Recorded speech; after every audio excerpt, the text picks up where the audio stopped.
After being hired as a lifeguard in training, you will be scheduled for a lifeguard training class. No prior lifeguarding experience is needed.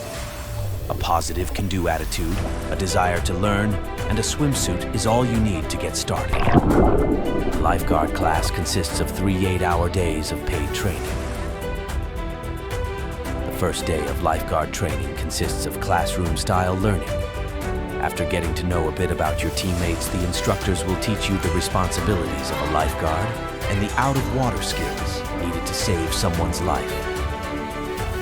This day includes training presentations, activities, games, and practice scenarios to introduce the standard of care provided by lifeguards.